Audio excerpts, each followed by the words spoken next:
Bueno, buenas tardes. Quería compartirles este video en función a una pregunta que llegó es sobre el proceso de transposición didáctica, así que me parece importante poder, digamos, arrojar alguna luz más en este análisis que ustedes están llevando a cabo. En primer lugar, decirles que cuando hablamos de transposición didáctica estamos poniendo en juego todos los contenidos que hemos estado trabajando en este gran, digamos, tema que es la problemática curricular.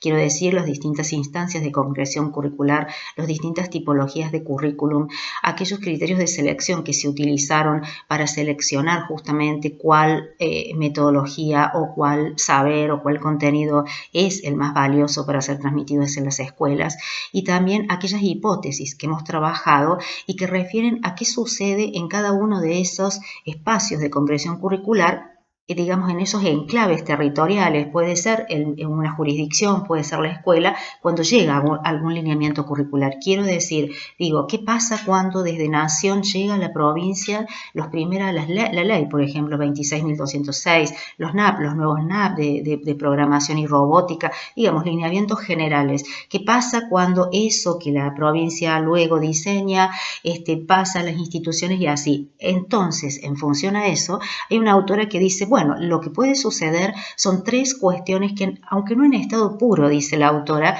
se dan. Que puede ser la primera, ella la llama hipótesis, dice, bueno, la primera es la hipótesis de aplicación absoluta, es decir, cuando no media un proceso de análisis, un criterio para decir, bueno, acá hay una cuestión que estoy viendo, por ejemplo, relacionada con el currículum oculto o con las prioridades socioculturales que mi sala, mi aula, mi provincia, ya sea quien esté, digamos, promoviendo ese ajuste curricular, pueda dar a ese lineamiento curricular. Es decir, allí no media un análisis, sino que se aplica absolutamente lo que ya llega, lo que ya viene definido como tal, ya sea en base a contenidos, en base a metodologías. La otra hipótesis, que es justamente la contraria, que es la hipótesis de disolución absoluta de la norma, ¿no? Digamos, todo aquello que viene prescrito o orientado se disuelve por el simple hecho de que hay profesores que desconocen los diseños curriculares, o hay instituciones. No voy a decir que desconocen los diseños curriculares cuando tienen que trabajar en sus proyectos curriculares institucionales, porque al menos acá en el caso de Córdoba hay una relación muy aceitada entre las instituciones y el Ministerio de Educación. Hay mucha producción, pero también es cierto que mucha de esa producción, que es riquísima, que se trabaja acá en el Ministerio de Educación, muchas veces se disuelve en las instituciones. Hay mucha producción que queda allí muerta, como letra muerta, en los libros o en algún material que llegue del ministerio. Y la tercera hipótesis es la de especificación, es la que uno quisiera, digamos, que siempre se dé, ¿no? Que tiene que ver cuando aquel docente, aquella institución, aquella provincia, cuando van recibiendo los diseños curriculares, los lineamientos curriculares, lo que hacen es ajustarlos, especificarlos en función, digamos, justamente lo que decía recién, a las características socioculturales de mi lugar, de mi aula o de mi provincia, a las necesidades, a los emergentes. Hay una multiplicidad de cuestiones en las que a las necesidades básicamente de cada uno de los cursos, ¿no? Cuando uno dice, por ejemplo, esta materia se llama didáctica general, yo creo que ya se los había contado en algún momento, pero necesita tener una especificación curricular en cuanto a que puede ser una didáctica que se está dando en un profesorado, ya sea del nivel inicial, ya sea del nivel secundario, pero entonces la tengo que especificar en función a la necesidad, digamos, de ese grupo de estudiantes. Estas serían las tres hipótesis. Bien, vuelvo a lo primero. Yo decía, cuando nosotros queremos hablar de transposición didáctica, tenemos que poner en juego todo este tipo de conceptos e hipótesis. Entonces, ese primer... ¿Qué es lo que, desde qué habla la transposición didáctica? Bueno, Ya lo dijimos, plantea básicamente cómo se va transformando, se va modificando un saber en función a necesidades didácticas, se lo va transformando y digamos, resulta ser un objeto de enseñanza, deja de ser un saber científico y se transforma en un objeto de enseñanza. Es decir, la primer selección curricular, que ustedes ya saben, la hacen los ministerios de educación, lo que hacen es, con los equipos técnicos, es seleccionar aquellos saberes, justamente, los llamamos saberes sabios porque justamente de los campos científicos, ¿no? De allí se seleccionan esos saberes y se transforman, se modifican en función, digamos, de que se transformen en un objeto de enseñanza, porque lo que la escuela enseña no son saberes científicos, porque no está formando a científicos, ¿no? Sino que son objetos de conocimiento, son contenidos. Yo les decía, esto es el proceso de contenidización, la transformación del saber sabio en contenidos de enseñanza. Entonces no olvidemos esto, son objetos de contenidos, están didactizados, están transformados, están modificados, ¿no? Hay una selección y puede haber una nueva selección, ¿no? Tiene que haber una lectura crítica de ese saber sabio. ¿Cómo hago para enseñar ESI en los distintos niveles, ¿no?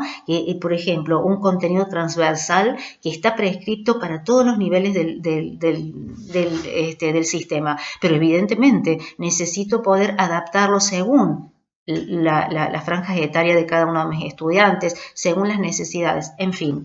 Entonces, ahí hay esa primera transformación, ¿no es cierto? Esa transformación que hace del saber sabio un saber a enseñar, un objeto de enseñanza. Y luego hay una segunda transformación, que es la que hacen las instituciones, que es la que hace el profesor cuando elabora su programa, que es la que hace el profesor cuando elabora sus clases, sus propuestas didácticas diarias, sus planificaciones diarias. Y les voy a decir algo.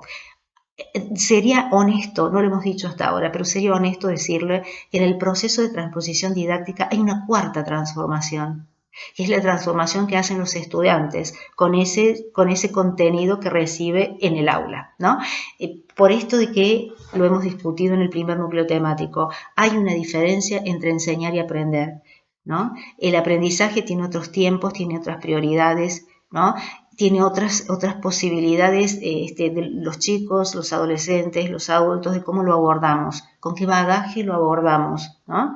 Entonces, digo, ahí hay una cuarta transformación que es la que hacen los estudiantes de aquellos contenidos que reciben.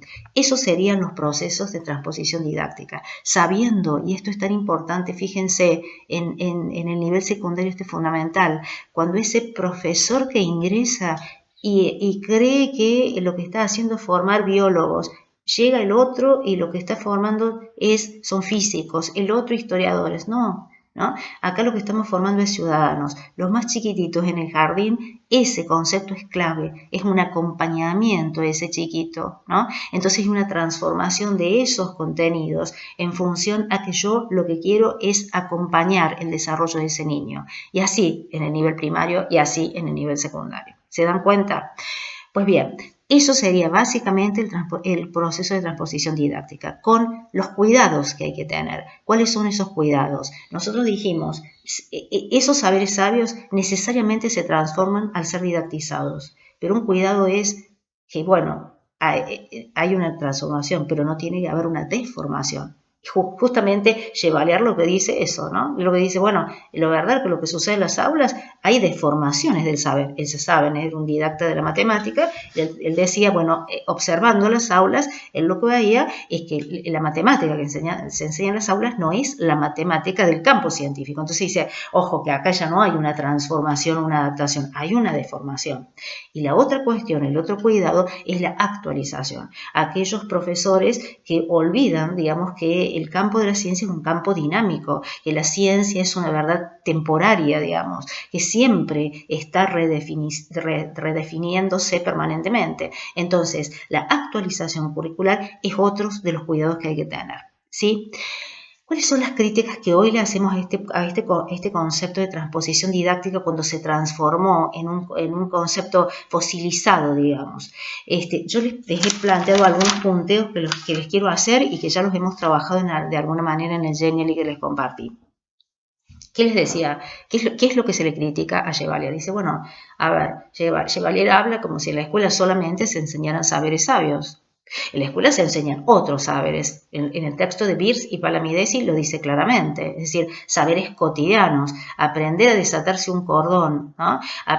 Saberes artísticos que tienen otro circuito que no es el circuito científico, ¿no? Entonces, en la escuela, saberes emergentes, chicos, todo esto, el ESI, que les decía recién, es algo, como yo lo defino, golpeó las puertas de la escuela, no es que la escuela lo fue a buscar, cuestiones de género, digamos, la escuela se tiene que hacer cargo de saberes sociales, no solamente de saberes científicos. Entonces hay una primera cuestión ahí. Entonces, ¿qué es lo que pone en tensión esto? La vigilancia epistemológica que él dice. Dice, bueno, está bien, la crítica que se le hace es, bueno, en saberes como la matemática, la física, qué sé yo, bueno, sí, se necesita una vigilancia epistemológica, pero en los saberes cotidianos, en los saberes artísticos, ¿cuál sería la vigilancia epistemológica? No al cuarteto porque no tiene la sensibilidad artística que tiene, por ejemplo, una música clásica. ¿Cuál sería? Entonces, esa es la primera cuestión para pensar. La otra es que en el propio campo de la ciencia existen evidentemente disputas respecto a cómo se define un objeto de estudio. En el campo de la historia, mire, la disputa enorme que hay sobre qué es lo que estudia la historia. Y por lo tanto se abren una multiplicidad de escuelas. En matemática, en física, ¿no? Discutir conceptos claves, como el concepto del tiempo, se vive discutiendo. Entonces digo, ahí también se le plantea esta crítica constructiva, obviamente, el concepto, para decir, bueno, esa vigilancia epistemológica también tiene que entenderse que hay una disputa de poderes detrás de un concepto. Quiero decir, ustedes cuando enseñan algo se van a siempre, absolutamente siempre, van a adquirir una postura. Esa postura, digamos, esa orientación, ese marco teórico puede ser también reinterpretado. Puede ser que yo les estoy planteando, bueno chicos, esto es la didáctica, esta es la transposición didáctica, o decirle, como les digo siempre, este es un lugar desde el cual yo elijo pararme porque creo que es lo mejor que puedo poner a disponibilidad de ustedes, pero es sumamente discutido. Es sumamente discutido, ¿se dan cuenta? Eso es lo que Chevalier no reconoce. Yo en el PowerPoint, en esas plaquitas que le puse de PowerPoint, es como que es absolutamente desideologizada la ciencia. Es aséptica, no hay discusiones. Bueno, esto le decimos a Chevalier, pues sí hay discusiones, ¿no? Bueno, otra cuestión que a nosotros nos toca de lleno en la crítica es que los docentes, ¿dónde estamos en todo esto? En ningún lado. Para Chevalier el proceso de transposición didáctica es lineal, el docente está en el último lugar, el docente está recibiendo, ¿no? De ahí que yo les decía en algún momento que los docentes siempre dicen bajó del ministerio. Ese concepto, esa categoría teórica, bajar, implica que yo estoy acá solamente para reproducir lo que ya decidieron otros y en otras instancias, y con otros intereses y con otras necesidades. Miren, la primera instancia de concreción curricular, el Ministerio Nacional, selecciona con un criterio de un sistema en general, holístico. La provincia, en función a sus, ¿no? Necesidades, y así entonces digo, si el docente me llega a todas estas lecturas que son demasiado amplias, yo tengo que empezar a ver, ¿qué hago con todo esto? Bueno, Chevalier a eso lo desconoce. Lo plantea como que si el docente solamente está ahí para aplicar el saber, a enseñar, que fue seleccionado con aquellos criterios, y nosotros decimos hoy, no, el docente tiene un rol protagónico fundamental en este proceso de transposición didáctica, ¿sí? Bueno, otra cuestión que él lo desconoce y que tiene que ver un poco con lo que decía recién, él trabaja como si la ciencia estuviera por fuera de cualquier lineamiento antropológico, como necesidad, trama social, ¿no? Es como que la ciencia está por... Este es un discurso... Miren chicos, hay muchísima... La epistemología plantea claramente, los epistemólogos críticos obviamente lo que dicen es esto. Luego de la religión, el segundo discurso más ideologizado que creó el ser humano es la ciencia. Es absolutamente ideológica. ¿no? Por esto que se plantea como que es única, como que es una voz casi mística, ¿no? Como que lo que la ciencia lo dice la ciencia, esto está probado científicamente, ¿no? Entonces, allí hay nuevamente esto que les decía recién, hay una lectura de la ciencia con una postura muy, muy ideológica y que la plantea la ciencia por cualquier lugar de disputa ideológica.